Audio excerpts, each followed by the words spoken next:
দর্শক সবাইকে স্বাগত জানাচ্ছি ক্রিক ফ্রেঞ্জের আমাদের নিয়মিত আয়োজনে। আপনারা হয়তো ক্রিক ফ্রেঞ্জে কিংবা অন্যান্য ওয়েবসাইট কিংবা টিভি সেটা যারা সামনে তারা বসেছিলেন তারা হয়তো ইতিমধ্যে জেনে গেছেন যে আজকে আইপিএলের এবারে মেগা নিলামের প্রথম দিন ছিল, যেখানে 84 জন মোট ক্রিকেটার নাম ওঠানো হয়েছে। সেখানে বাংলাদেশের কেউ ছিল না এবং বেশিরভাগ ক্রিকেটারই আজকে বিক্রি হয়েছে বলে ধরে নেওয়া যাচ্ছে, কারণ সেখানে আপনি হয়তো 8-10 জন পাবেন যেখানে তারা অবিকৃত রয়ে গেছেন। এবং আজকের দিনে নিলামটা কেমন হলো, 10টা দল তাদের স্কোয়াডটা কেমন সাজালো প্রথম দিনে, সেই ব্যাপারগুলো নিয়ে একটু আমরা আলোচনা করবো। এবং আলোচনা করার জন্য আমি মোমিনুল ইসলাম আছি আপনাদের সঙ্গে, এবং আমার সঙ্গে আছেন আমার সহকর্মী ফয়সাল হাবিব। ফয়সাল হাবিব, আপনাকে স্বাগতম।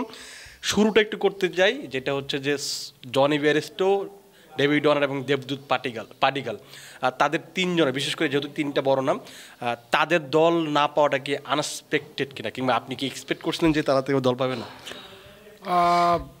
ওয়ার্নার আর বেয়ারস্টোর ব্যাপারটা খুব যে শকিং এবং খুব আনএক্সপেক্টেড এটা আমার কাছে মনে হয়নি। ওয়ার্নারের ক্যারিয়ারের টুয়ার্ডস দ্য এন্ড এবং বেয়ারস্টো লাস্ট 1-2 বছর ধরে আইপিএলে খুব বেশি তিনি সফল না। আমরা স্মিথের ক্ষেত্রেও দেখেছি 1 বছর আনসোল্ড ছিলেন, ধীরে ধীরে আনসোল্ড হয়ে গেছেন এবং কেন উইলিয়ামসন সোমবারে আনসোল্ড যাবেন এরকম আমার মনে হয়। সেদিক দিয়ে ওয়ার্নার এবং বেয়ারস্টোর আমি শকড না, তবে দেবদত্ত পাডিগালেরটা একটু শকিং, কারণ ইন্ডিয়ান ব্যাটার যিনি ন্যাশনাল টিমেও খেলছেন, আইপিএলে সেঞ্চুরি আছে, তার আসলে আনসোল্ড যাওয়াটা শকিং, এটা ইউজুয়ালি দেখা যায় না। তবে আই বিলিভ সোমবার এদের নাম আবার উঠবে, এরা আলটিমেটলি বিক্রি হবে। তবে ওয়ার্নার যদি সোমবারে বিক্রি হয়ও তাহলে হয়তো বা খুব বেশি টাকা তো পাবেই না। 25 সিজনটা হয়তো বা খেলে হয়তো বা আবার তাকে ছেড়ে দেওয়া হবে। 26 সিজনটা হয়তো বা খেলবে এক বছর করে। ওয়ার্নারকে নিয়ে কেউ 3 বছরের প্ল্যান করবে না, বেয়ারস্টোকে নিয়েও কেউ 3 বছরের প্ল্যান করবে না, এই কারণে আসলে তারা আনসোল্ড গেছে। যেহেতু তাদেরকে 3 বছর পরিকল্পনা করবো না, আমরা আসলে সেই আলোচনাটা আসলে যেতে চাই না। আমরা একটু আলোচনা করতে চাই 10টা দল কেমন স্কোয়াড সাজালো, যেটা আমি শুরুতে বলছিলাম। যেহেতু আজকের দিনটা নিয়ে আমরা কথা বলবো, সম্ভবত আজকের দিনটা শুরু করতে হলে আমাকে লখনৌ সুপার জায়ান্টসকে নিয়ে শুরু করতে হবে, যে ঋষভ পান্ত 27 কোটি রুপিতে সেই দলে গেল। আপনি যদি একটু তালিকাটা দেখেন, Rishabh Pant, David Miller, Aiden Markram, Mitchell Marsh, Avesh Khan, Abdul Samad, মানে কেমন পিকিং? বিশেষ করে পান্তের দাম বেশি উঠবে এটা আমরা সবাই জানতেছিলাম, বুঝতেছিলাম। এবং পান্তকে যদি দু একটা দল ছিল, পাঞ্জাবের 110 কোটির উপরে টাকা ছিল, ব্যাঙ্গালোরের অনেক টাকা ছিল, সেক্ষেত্রে যদি কোনো দল এরকম করে চিন্তা করে বসে পান্তকে আমরা নিবই যতই হোক, তাহলে তারা নিতে পারতো। আমার মনে হয়েছে লখনৌ সুপার জায়ান্টসের চিন্তা ওরকমই ছিল, তারা 27 কোটি দিয়ে পান্তকে নিছে। পান্থের 27 কোটির আগেই কিন্তু 21 কোটি রুপি দিয়ে আবার নিকোলাস পুরানকেও রিটেন করা হয়েছে। 120 কোটির মধ্যে 48 কোটি এখানেই শেষ। এটা কিন্তু আপনার বড় একটা সেটব্যাক। কিন্তু ওভারঅল এই দুই জায়গায় 2 জনের পেছনে 48 কোটি খরচ করেও লখনৌ সুপার জায়ান্টস মোটামুটি ভালোই কিন্তু দল বানাইছে, খারাপ না। আপনি যদি দেখেন ব্যাটিংটা, বিশেষ করে নিকোলাস পুরান আউটস্ট্যান্ডিং ফর্মে আছেন। ঋষভ পান্ত 3000 রান করছেন টি-20 এবং ঋষভ পান্ত তিনি ইন্ডিয়ার অ্যাক্রস দ্য ফর্মেট, তার উপর ভরসা রাখা হয়। ক্যাপ্টেন ম্যাটেরিয়াল, আপনি পান্তকে ক্যাপ্টেন্সিও দিতে পারবেন। এইডেন মার্করাম 4 নম্বরে, হ্যাঁ, একেবারে কম দামেই পেয়েছেন, 2 কোটি টাকাতে পেয়েছেন, কমেই পেয়েছেন। ডেভিড মিলারও আইপিএলে প্রুভেন, এবং মিচেল মার্শও দারুণ একজন অলরাউন্ডার। ওভারঅল বাইংস আর গুড। এবং আপনি যদি দেখেন রিটেন তারা কাদের করেছে, মায়াঙ্ক ইয়াদব জোরে বোলিং করেন, তাকে রিটেন করেছে, রাবি বিষ্ণয়কে রিটেন করেছে, মহসিন খানকে রিটেন করেছে। অর্থাৎ আপনি লখনৌ যে এখন তাদের স্কোয়াডের সদস্য আছে 12 জন, এই 12 জনের মধ্যে থেকে কিন্তু আপনি 9-10 জন বা 8-9 জনকে দেখতে পারবেন যারা একাদশে ফিক্সড। তবে এখনও তাদের কিছু কাজ বাকি আছে। সোমবারে তাদের বিদেশি কিছু পেসার খুঁজতে হবে, এবং যদি যদি সম্ভব হয় ভালো মানের স্পিনিং অলরাউন্ডার অথবা ভালো মানের স্পিনার, বিদেশি স্পিনার তাদের খুঁজতে হবে। আপনি পেসারদের কথা বলেন, সেখানে যদি আপনি পেসারদের একটু খেয়াল করে দেখেন, রিটেনের জায়গায় মায়াঙ্ক যাদব এবং মহসিন খান, এবং আজকে যাদের তারা কিনে নিয়েছে সেখানে আবেশ খান এবং মিচেল মার্শ। অর্থাৎ তাদের বিদেশি পেসার কিন্তু এখনো লখনৌ বড় মাপের কেউ আসলে, সেক্ষেত্রে বিদেশি পেসার 2টা তো কমপক্ষে লাগবে। হ্যাঁ, তাদের হয়তো রবি বিষ্ণুর সাথে একটা স্পিনার হয়তো একটা ভালো একটা হবে, তার সঙ্গে হয়তো যেহেতু আগামীকাল সুযোগ আছে। টাকা খুব বেশি নেই, কিন্তু এখন হয়তো ওই বড় প্লেয়ারও তো নেই। টাকা খুব বেশি আমার মনে হয় লাগবেও না, কারণ আপনি যদি ব্যাটিং এর দিকে দেখেন, পান্ত, পুরান, মিলার, মার্শ, মার্করাম এবং পাঁচটা আব্দুল বড় সামাদ। বড় নাম। সামাদ আছে, সামাদ ইম্প্যাক্ট প্লেয়ার হিসেবে খেলতে পারে বা যে কোনো কিছু হতে পারে, বাট এই যে 5-6টা নাম দেখলেন সবগুলোই এক একটা করে ম্যাচই না। আপনার ব্যাটিং যখন এত শক্তিশালী, বোলিংটা আপনি একটু দুর্বল হলেও সম্ভব। বাট ওই যে বললাম, আপনার দলে এখনো পর্যন্ত একটাও বিদেশি পেসার নাই।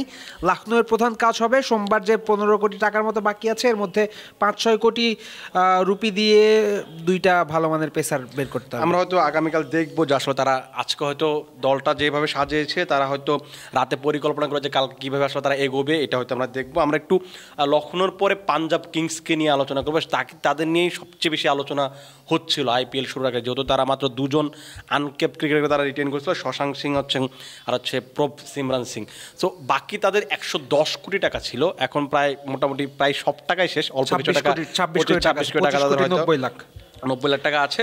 তো কি দেখলেন, মানে তাদের যদি 110 কোটিতে আপনি বলেন যে এখন পর্যন্ত তাদের যে রিটেন বা হচ্ছে দল সাজানো, Arshdeep Singh right two match অপশনে 18 কোটি টাকার, শ্রেয়াস আয়ার 26.75 কোটি টাকা, চাহাল 18 কোটি, মার্কাস স্টোয়েনিস, গ্লেন ম্যাক্সওয়েল, ঈশান কিষান, নেহাল ওদ্রা, হারপ্রীত ব্রার, দলটা কেমন হয়েছে বলে মনে হয় আপনি মানে যদি আমার কাছে যদি 110 কোটি 120 কোটি রুপি থাকতো, আমি এর চেয়ে আরও সুন্দর করে খরচ করতাম। আমার কাছে এটাই মনে হচ্ছে, কারণ আইয়ারকে আপনি নিছেন অলমোস্ট 27 কোটি রুপি দিয়ে, আন্ডারস্টেবল আপনার একটা ক্যাপ্টেন ক্যারেক্টার লাগবে। আর্শদীপ সিংকে তো আমি বলবো রাইট টু ম্যাচ দিয়ে 18 কোটি দিয়ে পাইছে, এইটাও ঠিক আছে। বিশেষ করে সাউথ আফ্রিকার এগেনস্টে আর্শদীপ যেমন বোলিংটা করছে, ওয়ার্ল্ড কাপ, হ্যাঁ মানে অদ্ভুত সব সুইং করাচ্ছে। আর্শদীপ সিংও গুড বাই। মার্কাস স্টোয়েনিস ভালো ফর্মে আছেন, 11 কোটি রুপি দিয়ে স্টোয়েনিসকে কিনেছেন, সেটাও আন্ডারস্টেবল। গ্লেন ম্যাক্সওয়েলকে আমি বলবো কম দামে পেয়ে গেছেন। ম্যাক্সওয়েলের দাম কিন্তু আইপিএল সবসময় অনেক থাকে, কম দামে পেয়ে গেছেন। কিন্তু পাঞ্জাবের দলটাকে এখন 94 কোটি তারা অলরেডি খরচ করেছে, বাট 94 কোটির পরে এই দলটা যে প্রস্তুত বা দলটা যে একটা পরিপূর্ণ দল, এটা বলা যাচ্ছে না। দলে এখন অনেক কাজ বাকি। কি আপনার এটা মনে হয় যে চাহালের দামটা একটু বেশি? আপনি অন্য এটা আমি মিস করে গেছি। চাহালকে আমি 18 কোটি রুপি দিয়ে নিব না। মানে আমার কাছে মনে হয় যে ইন্ডিয়ান, আপনি হ্যাঁ অবশ্যই সে ভালো লেগ স্পিনার, ইন্ডিয়ান সবচেয়ে আইপিএল সবচেয়ে বেশি উইকেট পেয়েছে, কিন্তু তাকে হয়তো 7-8 কোটি হলে মনে হয় যে এটা মানে আনস্টেবল হচ্ছে, যেটা আপনি বলছেন। এক্স্যাক্টলি, মানে আমি চাহাল 18 কোটি রুপির বোলার না। আমি যদি নূর আহমেদকে 18 কোটি দিতাম, নূর আহমেদও 18 কোটি বেশি, সেখানে চাহাল নূর আহমেদের চেয়েও কম মানের বোলার, সেখানে চাহালকে 18 কোটি আসলে বেশি টাকা থাকলে মানুষ বেশি খরচ করে, সেটারই একটা এই ব্যাপারটা কি এমন হয়ে গেছে? আমার কাছে স্কোয়াডটা বা স্কোয়াডের প্লেয়ারদের নামগুলো দেখে যেটা মনে হচ্ছে, আমি মার্কাস স্টোয়েনিস বাদে আসলে আমি খুব বেশি কাউকে নিয়ে আশাবাদী হতে পারছি না। কারণ আপনি যে গ্লেন ম্যাক্সওয়েল দেখেন, 2014 সালের পর কিন্তু সেই ধরনের পারফরমেন্স আমরা আইপিএলে তার কাছ থেকে কখনোই পাইনি। ব্যাপারটা কি এমন হয়ে গেছে যে আমার কাছে 110 কোটি টাকা আছে, আমার যাকে মন চাচ্ছে তাকে আমি কিনছি, মানে আমার আসলে প্ল্যানটা আসলে ওই মানে যে প্ল্যানটা দরকার ছিল 110 কোটি টাকার, সেই প্ল্যানটা মনে হয় মিসিং তাদের ছিল। যাকে পাচ্ছি তাকে কিনছি এমনও না, খুব বেশি প্লেয়ার যে তারা কিনছে তেমনও না। বাট হ্যাঁ, প্ল্যানিংয়ের অভাব ছিল, আরও ভালো মতো প্ল্যান করা যেত। যেমন আপনি আপনার দলে আর্শদীপকে পেয়েছেন, খুবই ভালো ব্যাপার, বাট আপনি বিদেশি কোনো পেসারকেই কিন্তু নেননি। আপনি ম্যাক্সওয়েলকে 4 কোটি টাকা দিয়ে পেয়েছেন, খুবই ভালো ব্যাপার, কিন্তু ম্যাক্সওয়েলের যে ট্র্যাক রেকর্ড, আপনি ম্যাক্সওয়েলের উপর ঠিক কতটা ভরসা করবেন? আপনি ম্যাক্সওয়েলকে এর আগেও আপনার দলে খেলাইছেন, কোনো লাভ আপনি পাননি। সেক্ষেত্রে আপনি কোথায় ঢেলে সাজালেন বা কোথায় নতুন করে শুরু করলেন, এই জিনিসটা একটু লাস্ট 3 মৌসুমে কিন্তু আরসিবি তো সে মানে 10-11 কোটি টাকা মনে দাম ছিল, লাস্ট 3 মৌসুমে একটা মৌসুমে তিনি পারফর্ম করতে পারেনি। ওই যে বললাম, পাঞ্জাবের দল এখনো পর্যন্ত ইনকমপ্লিট। স্টোইনিস আছে, ম্যাক্সওয়েল আছে, শ্রেয়াস আইয়ার আছে, আর্শদীপ আছে, 2-1টা ভালো ভালো প্লেয়ার আছে, বাট অ্যাজ এ টিম এটা এখনও বেশ ভালো মতোই ইনকমপ্লিট। এই দলে অবশ্যই বিদেশি পেসার লাগবে, অ্যাটলিস্ট 2টা, এবং মিডল অর্ডারে অভিজ্ঞ সাকিব আল হাসানের মতো একজন প্লেয়ার দরকার। দেখা যাক আসলে সাকিব আল হাসানের নামটা হয়তো আমরা কালকে দেখবো, তখন হয়তো তারা আসলে কিভাবে। হ্যাঁ, আমি ইনফ্যাক্ট আমি বিশ্বাস করি যে পাঞ্জাব, ব্যাঙ্গালোর এই ধরনের দলগুলোতে মিডল অর্ডারে অভিজ্ঞতা দেওয়ার জন্য বা বোলিংয়ের জন্য সাকিবের মতো একজন প্লেয়ার খুব ইম্পর্টেন্ট হতে পারে। আজকে যখন আপনি নিলামটা দেখছিলাম, তখন কি আসলে মুম্বাইকে একটু চুপচাপ মনে হচ্ছিল কিনা, যে আজকে পুরোটা দিনে মুম্বাই এখন পর্যন্ত তাদের ট্রেন্ট বোল্ট, নামান ধীর এবং রবিন মিন্স, এই 3জন ক্রিকেটারকে তারা দলে নিয়েছে, তাদের আগের 5 জন রিটেন করা ছিল। কেমন মানে বোল্ট, মুম্বাই যে আইপিএল এর সবচেয়ে সফল দল, এটা আজকে অকশনটা দেখলে বোঝা যায়। আমি সিম্পলি যদি একটু বোঝা দেওয়ার চেষ্টা করি, 5 জন তারা রিটেন করছে। এর মধ্যে ওপেনিং করবে রোহিত শর্মার সাথে আর একজন যে কারো ওপেনার লাগবে, এটা তাদের মাথায় অবশ্যই আছে। 3 আর 4 কিন্তু ফিক্সড, সূর্যকুমার যাদব আর তিলক ভার্মা। এরপরে 5 নাম্বার পরে কিন্তু ধরেন আপনি এখনো কেউ নাই, 6 কিন্তু হার্দিক ফিক্সড, ওদিকে বুমরা ফিক্সড। সুতরাং আপনার 11 জনের মধ্যে এই 5 জন প্রতি ম্যাচেই খেলবে এবং এই 5 জনে আপনার টিমের ব্যাকবোন, সেটা আপনি জানতেন। এরপরে আপনার কি লাগবে? আপনার একজন বোলার লাগবে যে নতুন বলে উইকেট নিতে পারবে বুমরার সাথে। নতুন বলে উইকেট নেওয়ার জন্য বিশ্বের সেরা বোলার এই মুহূর্তে ট্রেন্ট বোল্ট। আপনি দেখবেন মুম্বাই চুপচাপ বসে থাকছে। এই বোল্টের পেছনে যখন লাগছে তখন বোল্টকে তারা নিচে তারপরে ছাড়ছে। তারা দুইটা পিক ছিল, হয় জোফরা আর্চার নয়তো ট্রেন্ট বোল্ট। আর্চারের পেছনেও কিছুক্ষণ তারা ট্রাই করেছে, কিন্তু আর্চারকে তারা পায়নি, তখন ট্রেন্ট বোল্টকে তারা নিয়েছেই। নামানধীরকে আরটিএম থেকে নিয়েছে, কারণ নামানধীরের ব্যাপারটা 5 কোটি 25 লাখ রুপি দিয়ে নামানধীরকে মুম্বাই নিছে। এটা যদি 10 কোটি 12 কোটি হতো এরপরে মুম্বাই নিত, কারণ দলটা এরকমই প্ল্যানিং করে আগায়, যাকে টার্গেট করে তাকেই নেয়। তারা জানতো তাদের কাছে ছিল মনে হয় 45 কোটি বা 55 কোটি রুপি ছিল, 45 কোটি ছিল, খুব বেশি রুপি তাদের কাছে ছিল না। এর জন্য তারা জানতো আমরা ঠিক যাদের টার্গেট করবো তাদেরই নিতে হবে। মানে কিন্তু ট্র্যাক রেকর্ডটা কিন্তু খুব ভালো। আমি একটু গত আইপিএল 2-3টা ম্যাচ খেলছে, ভালো ম্যাচ। তার আগে যদি আপনি দেখেন পাঞ্জাবের যে টি-20 টুর্নামেন্ট হয়, সেরে টি-20 টুর্নামেন্ট, সেই টুর্নামেন্টে তিনি 12 ম্যাচে 400-র বেশি রান করেছিলেন, 2টো সেঞ্চুরি করেছিলেন, 30টা ছক্কা মেরেছিলেন। সো ওই রেকর্ডটা কিন্তু খুব ভালো। যখন গতবার তিনি 3 নম্বরে নামলেন তখন সবার একটা প্রশ্ন ছিল যে কে এই নামানধীর। সো ওই জিনিসটা কিন্তু তারা আসলে ব্যাক করার চেষ্টা করেছে যে আমরা এমন একজন কোর প্লেয়ারকে রাখতে চাই বা আমাদের যে ইয়াং স্টার সামনে প্রতিনিধিত্ব করতে পারে। সো এইটাও মনে খুব একটা ভালো। এবং মুম্বাইয়ের আরেকটা বিষয় আমি যেটা বললাম যে আর্চারের পেছনে ট্রাই করছে, হয়নি, বোল্টকে তারা নিছে। আরও 2-1টা জায়গায় দেখলাম তাদের ঈশান কিষানের পেছনে তারা ট্রাই করছিল, তাদের ঘরের ছেলে, কিন্তু খুব বেশি দূর যায়নি। এখানেও ওই যে হিসাব নিকাশের ব্যাপারটা ছিল। আর হাসারাঙ্গাকে ট্রাই করছে কিন্তু পায়নি, হাসারাঙ্গার পেছনে খুব বেশি দূর যায়নি। সেক্ষেত্রে আমার যতদূর মনে হচ্ছে মুম্বাই হয়তো বা এরকম একজন স্পিনিং অলরাউন্ডার চাচ্ছে। গতবারও মোহাম্মদ নবীকে তারা স্কোয়াডে রেখেছিল, এবারও হাসারাঙ্গাকে চেয়েছে, তারপরেও পায়নি। সেক্ষেত্রে সাকিব আল হাসানের কিন্তু মুম্বাইতে একটা ভালো চান্স। সাকিবের আসলে এই মুহূর্তে বা যে মানে বাংলা টাইগার্সের প্রথম 2টো ম্যাচে যেভাবে তিনি পারফর্ম করেছেন এবং লাস্ট 1 সপ্তাহ বা 10 দিনে তাকে যে ধরনের পরিবর্তন দেখা গেছে, তাতে মনে হয় যে আমরা এবার আইপিএল তাকে নিয়ে আশাবাদী হতেই পারি। তিনি যদি ইনফ্যাক্ট আমি ওই যে 3টা দলের নাম বলতে চাই, 3 দলের মধ্যে কেউ সাকিবের জন্য হাত তুলবে বলে আমার মনে হয়, পাঞ্জাব, বেঙ্গালুরু আর মুম্বাই। আচ্ছা, দেখা যাক হায়দ্রাবাদও কি চান্স আছে কিনা। হায়দ্রাবাদের দলটা কেমন হলো আজকে? তারা এখন পর্যন্ত মোহাম্মদ শামি, হার্ষাল প্যাটেল, ঈশান কিষান, রাহুল চাহার, আথার্ব টাইডি, অ্যাডাম জাম্পা এবং অভিনব মনোহর। মোটামুটি গোছানো কিনা? হ্যাঁ, হায়দ্রাবাদেরও দলটা অলমোস্ট একাদশ আপনার ফিক্সড। 4 জন বিদেশি তাদের এই মুহূর্তে, 4 জনের মধ্যে 3 জন প্রতি ম্যাচে খেলবে, রিটেন করা, এটা ফিক্সড। এবং একই সাথে পেস ইউনিটটা যদি একটু খেয়াল করে দেখেন, পেস ইউনিটে প্যাট কামিজের সঙ্গে আছেন নীতিশ কুমার রেড্ডি, মোহাম্মদ শামি, হার্ষাল পেজার। 4টা পেস একদম আপনার মানে ফিক্সড। আপনার আসলে আর কখন যদি নাও কেনেন আপনি, আমার কাছে মনে হয় যে সেখানেও খুব একটা হবে না। স্পিনার যদি আপনি দেখেন সেখানে Rahul Chahar, Adam Zampa. So সব দিক থেকে মনে হয় কিনা যে এখন পর্যন্ত সেরা দল? হ্যাঁ, মোটামুটি সানরাইজার্স হায়দ্রাবাদের আপনি যদি রবিবারের নিলাম শেষে যদি তাকান তাহলে দেখবেন যে মোটামুটি একাদশ গোছায় আনতে পারছে। বিশেষ করে ঈশান কিষানের যে ইনক্লুশনটা, এটা দারুণ। এবং আজকে সবচেয়ে ইম্প্যাক্টফুল বাইংগুলা সম্ভবত হায়দ্রাবাদই করছে, কারণ 11 কোটি 25 লাখ রুপি দিয়ে ঈশান কিষান দারুণ, মোহাম্মদ শামি 10 কোটি রুপি দিয়ে আউটস্ট্যান্ডিং, হার্ষাল প্যাটেল দারুণ একজন উইকেট টেকার, এবং গত মৌসুমে তিনি 22টা-23টা উইকেট পেয়েছেন। 8 কোটি দিয়ে আপনি হার্ষাল প্যাটেলকে পেয়েছেন, এটাও কিন্তু দারুণ একটা ব্যাপার। আপনি উপর থেকে যদি দেখেন, ক্লাসেন, কামিন্স, অভিষেক, হেড, ঈশান কিষান, মোহাম্মদ শামি, হার্ষাল প্যাটেল, নীতিশ রেড্ডি, এই 8 জন কিন্তু খেলবেই, একদম 8 জন ফিক্সড। এরপরে রাহুল চাহার, জাম্পা, 2 জনের মধ্যে যে কোনো একজন খেলবে, 9 জন ফিক্সড। এবং 12 জন তারা প্লেয়ার আছে, আরও কমপক্ষে 6 জন প্লেয়ার তাদের কিনতে হবে, এবং তাদের পার্স আছে 6 কোটি 65 লাখ রুপি তাদের বাকি আছে। অর্থাৎ বাকি যে খরচ, 6টা প্লেয়ার বা 7টা প্লেয়ার তাদের অ্যাটলিস্ট কিনতে হবে, 4টা বিদেশি কিনতে হবে, জাস্ট ব্যাকআপগুলো কিনবে তারা। প্রথম দিনই দল অলমোস্ট গোছায় ফেলছে। এবং এই বিষয়টা আরও ইন্টারেস্টিং কেন, কারণ আপনার হাতে মাত্র 6 কোটি রুপি আছে, 7 কোটি রুপির একটু কম আছে, আপনার আরও 4 জন বিদেশি কিনতে হবে, ওভারঅল অ্যাটলিস্ট 6 জন প্লেয়ার কিনতে হবে। কালকে কিন্তু আপনি একটা জিনিস দেখবেন হায়দ্রাবাদে কালকে বাংলাদেশি প্লেয়ার দেখা যাওয়ার চান্স আছে বলে আমার মনে হয়। মানে সেকেন্ডে যে জিনিসটা হবে যে আপনি দেখবেন যে কোনো কোনো বিদেশির 1 কোটি দাম, যেমন গত মৌসুমে কি হয়েছিল, মুস্তাফিজুর রহমানের 2 কোটি টাকার দাম মানে প্রথমে তোলা হয়েছে, চেন্নাই সুপার কিংস বিট করেছে আর কেউ বিট করেনি। সো এইটা কিন্তু কালকে অনেক বেশি চান্স থাকবে যে কাউকে বিট করে 1 কোটি টাকা আপনি দল কিনতে পারবেন। সাকিবের দাম 1 কোটি টাকা, মুস্তাফিজের দাম 2 কোটি টাকা, আপনি নাহিদ রানার কথা যদি বলেন 75 লাখ টাকা। সো আপনি কিন্তু ওইগুলো কাভার আপ করতে পারবেন।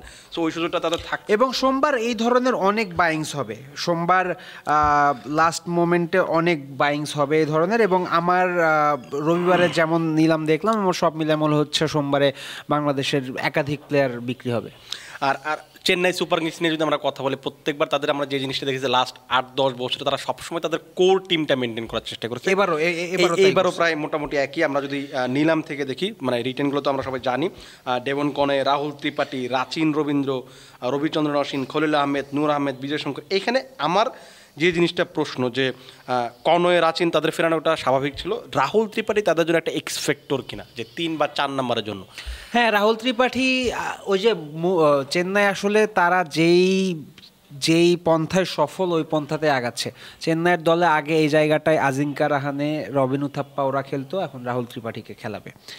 আগে তিক্সানা ছিল এদের স্কোয়াডে, তিক্সানার জায়গায় নূরকে নিছে, নূর বা আপনি রবিচন্দ্র অশ্বিনে খেলাতে পারেন। হ্যাঁ, কনওয়ে আর রাচিন রবীন্দ্র দুজনকে ব্যাক করছে, দুজন আগেও ছিল এখনও খেলবে। আর পাথিরানা তো ছিলই।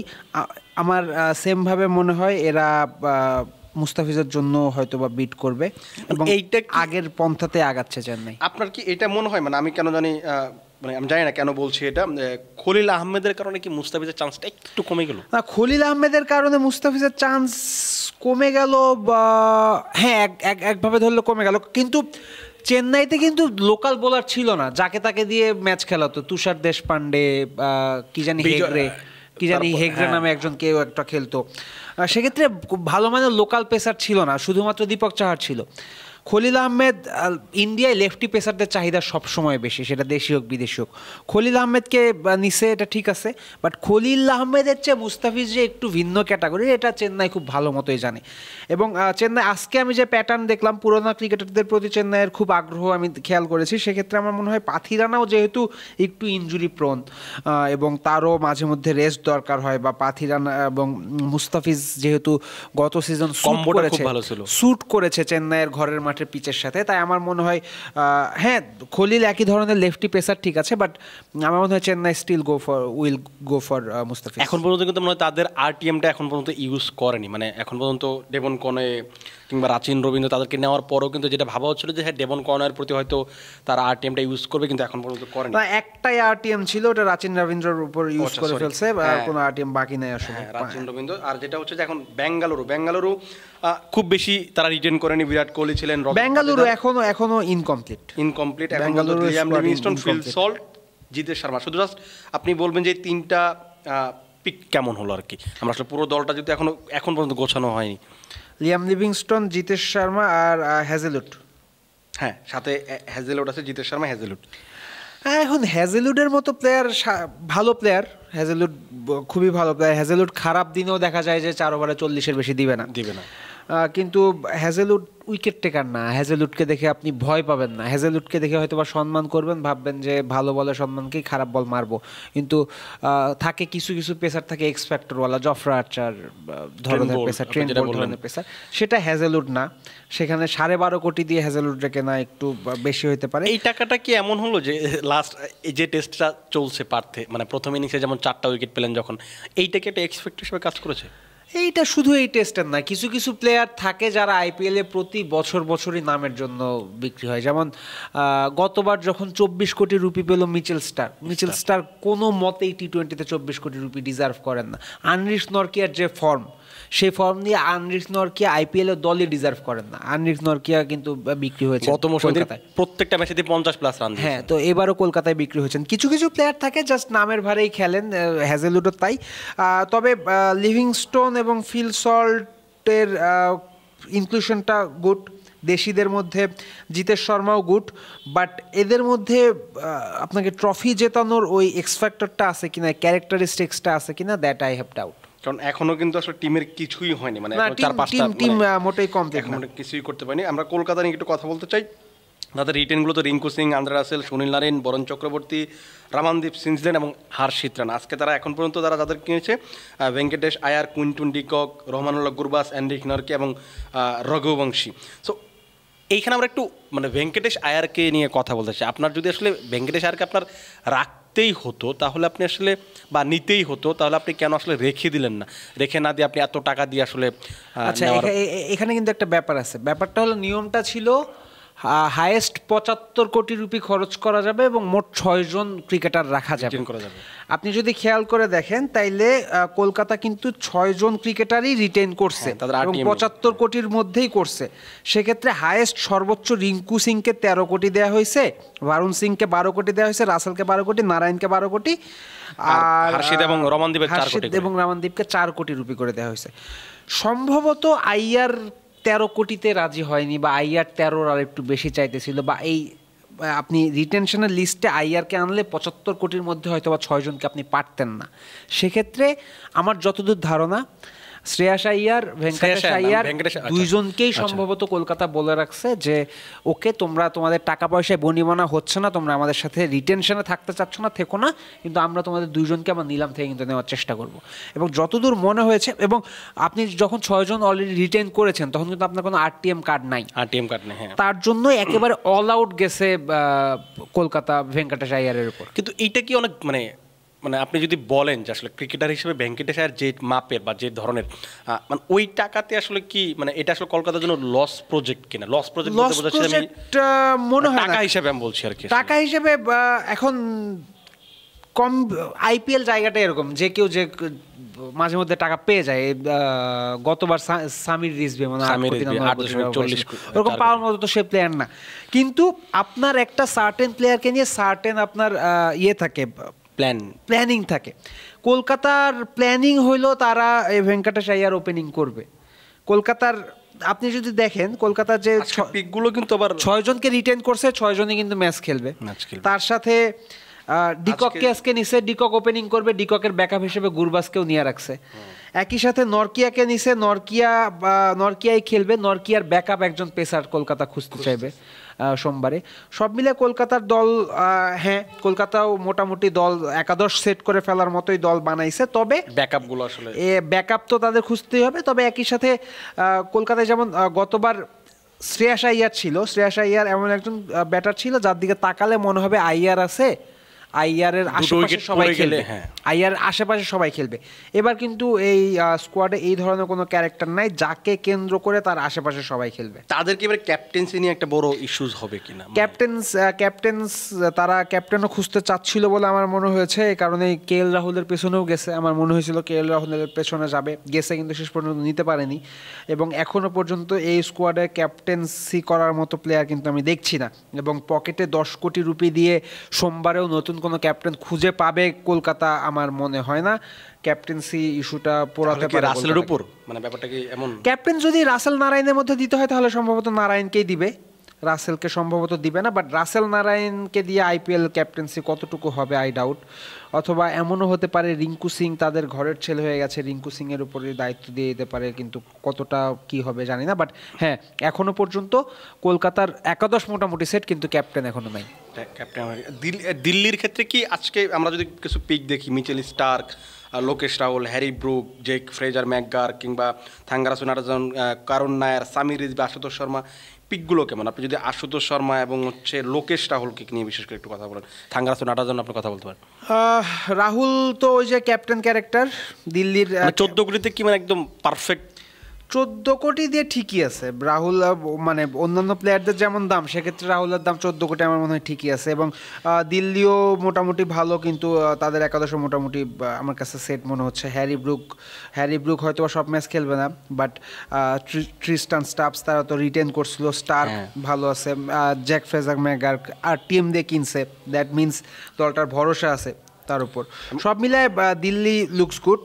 তাদের বোলিংটা কিন্তু খুব ভালো। আপনি যদি দেখেন স্টার্ক এবং নাটারাজন কিন্তু যদি আপনি ডেথ ওভারে যদি আপনি কল্পনা করেন, সো ওইখানে কিন্তু মোটামুটি কুলদীপ যাদব এবং অক্ষর প্যাটেল আগে থেকেই আছেন।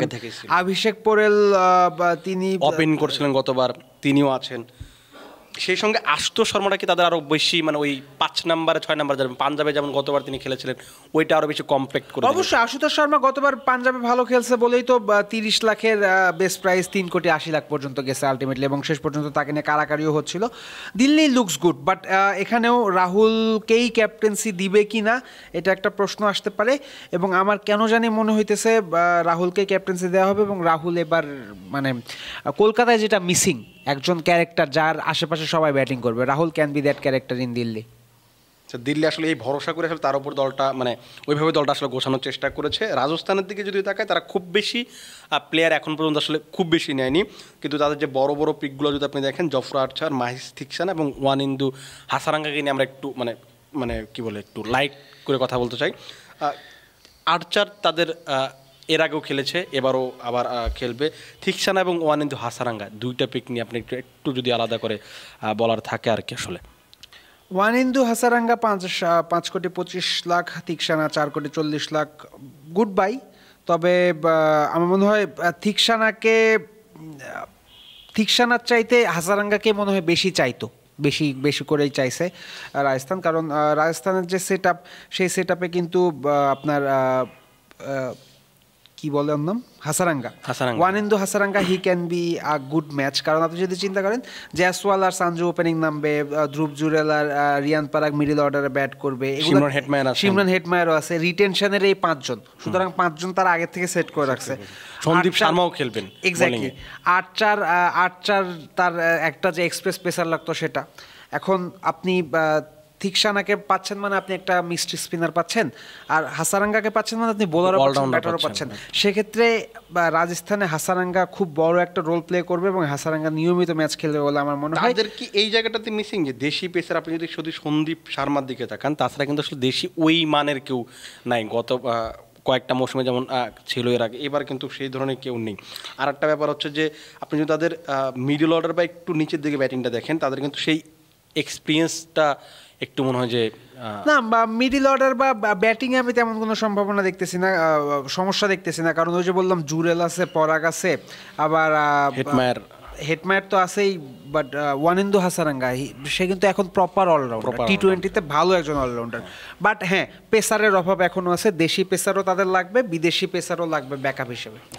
আর গুজরাট টাইটান্স প্রথম যে 2টা মৌসুম তারা খেলেছে, 2টা মৌসুমে কিন্তু সেই একটা নতুন ফ্র্যাঞ্চাইজি হিসেবে যে ধরনের ক্রিকেটটা খেলা দরকার এটা কিন্তু আসলে তারা খুব দারুণভাবে খেলেছিল। এবার যদি রিটেনগুলো দেখি, রিটেনগুলো কিন্তু খুবই মনে হয় যে চোখে পড়ার মতো। রশিদ খান, শুভমান গিল, সাই সুদর্শন, রাহুল তেওয়াতি এবং শাহরুখ খান। আর আজকে তারা নিলাম থেকে Kagiso Rabada, Jos Buttler, Mohammed Siraj, Prasidh Krishna, Nishad সিন্ধু, মাহিপুল লামরার এবং অনুজ রাওয়াত কুশারগরের মতো একটা প্লেয়ার নিচ্ছে।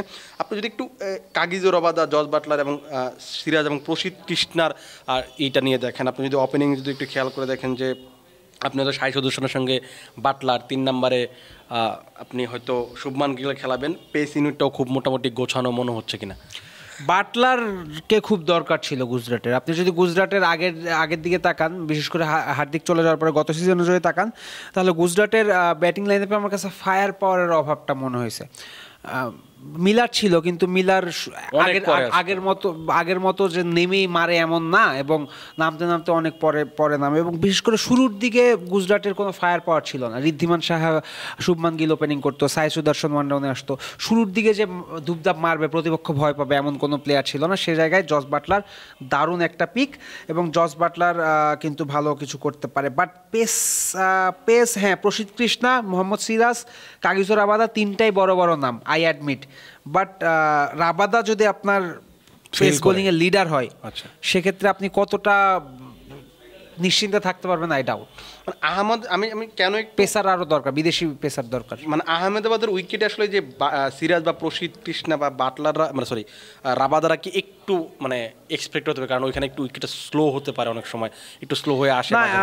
হ্যাঁ হতে পারে, কিন্তু টি-20তে আমি গত সিজনে যেটা দেখছি সেটা হলো 2-1টা ম্যাচ হয়তো বা অ্যাক্সিডেন্টালি এই ধরনের পিচ হইতে পারে, বাট আলটিমেটলি কোনো দলই কোনো মাঠেই চাইবে না বোলিং পিচে খেলা দিতে, সব জায়গায় পাটা পিচি থাকবে। তাই রাবাদা বা স্টার্ক বা নরকিয়া এই ধরনের বোলাররা উইকেট হয়তো বা পাবে 2-3টা করে, কিন্তু গড়ে 40-45 রান করে প্রত্যেক ম্যাচে দিবে। এবং গত সিজনেও গুজরাট টাইটান্সের হয়ে কিন্তু সেরা স্পিনার ছিল নূর, রশিদ খান কিন্তু সেরা স্পিনার ছিল না, সেক্ষেত্রে রশিদও আপনার মানে আগের লিথাল ভাবটা রশিদের মধ্যে একটু হলেও কমছে। সিরাজ একসময় রান মেশিন ছিল বলা যেতে পারে, প্রসিদ্ধ কৃষ্ণাও আই এম নট শিওর কতটা ডেলিভার করবে, রাবাদাও কিন্তু ভালোই মাইট টাইর খায়, সেক্ষেত্রে বোলিংটা আরেকটু শক্তিশালী হতে পারে। আচ্ছা, আমরা 10টা দল নিয়ে আসলে মোটামুটি কথা বললাম, আপনি যদি একেবারে সাম আপ করেন যে আজকের প্রথম দিনটা আপনি মানে যে নিলামটা হলো পুরো দিনটাকে আপনি কীভাবে সাম আপ করবেন আসলে? প্রথম দিনে নিলাম দেখে এতটুকু মনে হয়েছে যে ভালো প্লেয়ারের পেছনে প্রয়োজনের চেয়ে অতিরিক্ত টাকা খরচ করার যে পুরানো অভ্যাসটা দলগুলোর, সেই অভ্যাস এখনও যায়নি, অভ্যাসটা আছেই। বাট যেই দলগুলো আগে খারাপ ছিল তারা এখনও খারাপই আছে তাদের চিন্তা ভাবনার কারণে। বিশেষ করে পাঞ্জাব 110 কোটি রুপি নিয়ে বসার পরে এখনো পর্যন্ত দল রেডি করতে পারেনি, অথচ মুম্বাই দেখেন সবচেয়ে কম ডাকছে, এরপরে মুম্বাইয়ের দল অলমোস্ট আগের থেকেই রেডি, এবং কলকাতা অলমোস্ট 11 রেডি করে ফেলছে, সানরাইজার্স হায়দ্রাবাদ অলমোস্ট 11 রেডি করে ফেলছে। ব্যাঙ্গালোরের কথা বলতে পারেন যে স্কোরটা এখন পর্যন্ত প্রায় 83 কোটি টাকা ছিল, কিন্তু সেটাও আসলে গোছাতে পারেনি। সো সব মিলিয়ে হ্যাঁ ঠিকঠাকই আছে, যারা ভালো আগের থেকে ভালো বলে নাম ডাক আছে তারা নাম ডাকটা এখনো পর্যন্ত নিজেদের নামের প্রতি সুবিচার করে গেছে, খারাপেরাও তাই। তার আগে যে কারণে খারাপ ছিল এখনো ওই সেম ভাবসাবই দেখা যাচ্ছে। বাট সোমবার খুব ট্রিকি একটা ডে হবে, বিশেষ করে লোকাল প্লেয়ারদের নিতে হবে, এবং বি গ্রেড যারা ইন্টারন্যাশনাল স্টার আছে, বি গ্রেড বলতে আজকে যারা গেল অনেক বড় বড় তাদের ঠিক নিচেই যারা আছে এরা কিন্তু বেশি ভাইটাল হতে পারে। সেক্ষেত্রে সোমবারের দিনটা একটা বড় দিন হবে। দর্শক, ফয়সাল ভাই আপনাকে ধন্যবাদ।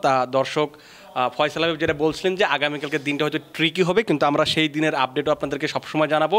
আপনারা ক্রিকফ্রেঞ্জিতে চোখ রাখবেন, আমরা একদম প্রতি মুহূর্তে আইপিএলের আপডেট দেওয়ার চেষ্টা করছি। আপাতত আপনারা ভালো থাকুন, সুস্থ থাকুন এবং ক্রিকফ্রেঞ্জির সঙ্গে থাকুন।